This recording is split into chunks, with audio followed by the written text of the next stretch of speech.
मूळचे ठाणेकर परंतु इंग्लंडमध्ये स्थायिक झालेले विराजित मुंगळे यांना मायभूमीची ओढ होतीच, पण त्यासाठी त्यांनी चक्क 18,300 किलोमीटर प्रवास आपली गाडी चालवत करून ठाणे गाठले.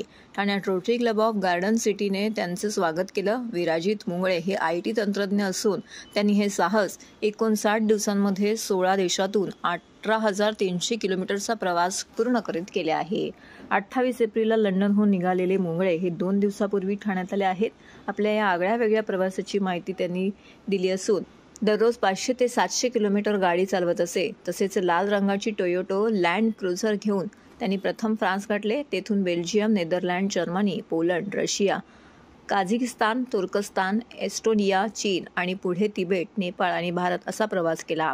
रात्रीच्या वेळी मात्र त्यांनी गाडी चालवणे टाळले. प्रवासामध्ये त्यांच्यासोबत रोशन हा त्यांचा नेपाळी सहकारी होता. तो नेपाळमध्ये उतरल्यावरती मुंगळे यांची पत्नी दीपाली आणि दुसरा मित्र धनंजय तपस्वी यांच्याबरोबर नेपाळपासून ठाण्यापर्यंत आले. वेगवेगळ्या वातावरणामध्ये गाडी चालवताना चित्तथरारक अनुभव आला असं सांगून मुंगळे यांनी कधी उष्ण तर कधी बर्फाच्छादित रस्त्यांवरती गाडी चालवली. आता ही गाडी बोटीने लंडनला जाईल असं देखील यावेळी मुंगळे यांनी सांगितलं. तसेच स्वतः पुढील प्रवास हा विमानाने करणार आहेत.